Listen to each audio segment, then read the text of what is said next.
Hello hi friends, welcome to Eagles Pi Vision. నేను మీ శివ. ఈరోజు నేను పాండురంగపురంలోని బీచ్ ఒడ్డున, అంటే బీచ్కి దగ్గరలో ఒక కన్స్ట్రక్షన్ అనేది జరుగుతూ ఉంది. బ్రదర్ కృష్ణ అన్న, మా కస్టమర్ వచ్చి కృష్ణ. వాళ్ళకి నేను కెమెరా బిగించాలి. అయితే వాళ్ళు ఇంకా కన్స్ట్రక్షన్ జరుగుతాకి మొత్తం మెటీరియల్ అన్నీ తోలుకుని ఉన్నారు. వాటికి కెమెరాలు పెట్ట ఒక చిన్న షెడ్ ఉంది.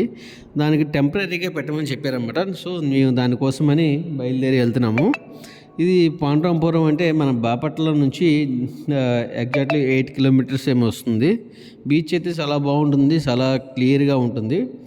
ఇది నియర్ బై సూర్యలంక బీచ్కి దగ్గరగా ఉంటుందన్నమాట. చాలా సూర్యలంక, ఇటు రామాపురం చాలా అందంగా ఉంటుందన్నమాట బీచ్ కూడా. అసలు ఈ రోడ్డు అయితే చాలా అద్భుతం అన్నమాట. ఇది చూడండి, ఇదే షెడ్ వాళ్ళది. ఈ షెడ్కి నేను కెమెరాలో బిగించాలి. అయితే మా బాస్ బిగిస్తున్నాడు కెమెరా ఆల్రెడీ.